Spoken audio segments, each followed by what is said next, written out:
Reazzjonijiet pożittivi minn diversi edukaturi u esperti involuti fil-qasam edukattiv għall-konferenza organizzata mill-Partit Nazzjonalista dwar l-isfidi tal-edukaturi wara l-pandemija. Il-lettur u ex-dekan tal-Fakultà tal-Edukazzjoni il-Professur Sandro Caruana stqar li jinsab diżappuntat ferm bit-think tank li ħoloq il-Ministru Owen Bonnici. Diżappuntawni ħafna speċjalment meta ġie ppreżentat u kif ġie ppreżentat. U min tħalla barra, u speċjalment il-fatt li tħallu barra stakeholders importanti ħafna. Sowa, fosthom rappreżentanza tal-għalliema. Nittama li dan it-think tank jaħdem malajr u jkun effettiv.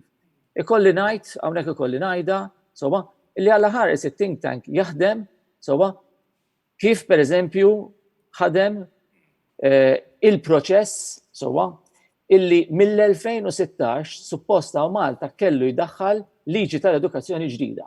Inna mill-2016, 4 snin, li nagħlqet il-proċess tal-konsultazzjoni tal-liġi tal-edukazzjoni l-ġdida. Min-naħa tiegħu il-President tal-MUT Marco Bonnici ringrazzja lill-Partit Nazzjonalista ta' din id-diskussjoni kif ukoll l-edukaturi ta' xogħol kbir illi qed jagħmlu. Li ovvjament ix-xogħol sar, ix-xogħol għandu jkompli jsir, u minn hawn ukoll ningħaqad anke b'ringrazzjament lill-ġenituri li ovvjament qegħdin jerfgħu biċċa sostanzjali wkoll ta' dan il-piż li qegħdin nerfgħu kollha kemm. Il-Professur Carmel Borch, lettur u ex-dekan tal-Fakultà ta' Edukazzjoni tal-Università ta' Malta tkellem dwar l-importanza li nippreparaw ruħna bis-serjetà għas-sena skolastika li jmiss. Ma jistax ikun nidħlu f'Settembru u Ottubru jekk ma nagħmlux dijanjosi serja tas-sitwazzjoni ta' kull tifel u tifla li għandna l-iskola. Mhux biss mill-punto di vista kognittiv, akademiku, imma wkoll mill-punto di vista emozjonali, soċjali, etc. Din hija xi ħaġa normali għandha tkun għas-sistema skolastika, dak li nsejħulu assessment for learning. Mwet ngħid xejn straordinarju dak li qed ngħid, imma ċertament, jekk forsi ma konniex qegħdin nuħduh daqshekk serjetà propju dan l-assessment for learning fil-bidu tas-sena, ċertament li dan se jrid ikun mandatorju propju fis-sena li ġejja. Ipparteċipat ukoll Glorian Borch Aksisa, President tal-Għaqda tal-Ġenituri.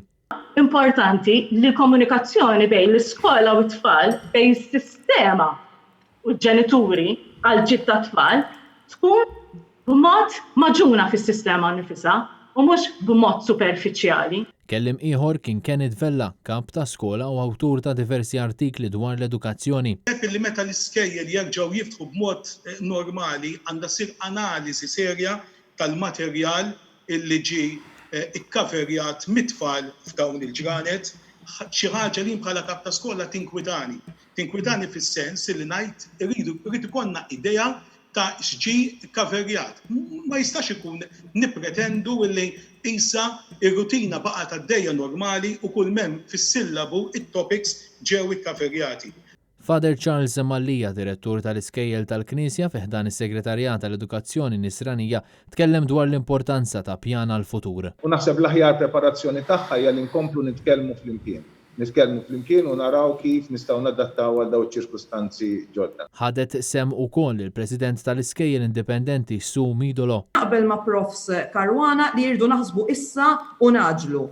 Naqbel ukoll li think tank għandu jkollu rappreżentanti ukoll tal-independent schools bħalma għandu jkollu tal-church school sector għax aħna in-nies on the ground li qegħdin naħdmu u nlaħmu ftit is-sitwazzjoni għall-futur. Il-konferenza kienet koordinata mid-Deputat Nazzjonalista Clyde Puli u ngħalqet b'messaġġ mill-kap tal-Partit Nazzjonalista Adrian Delija.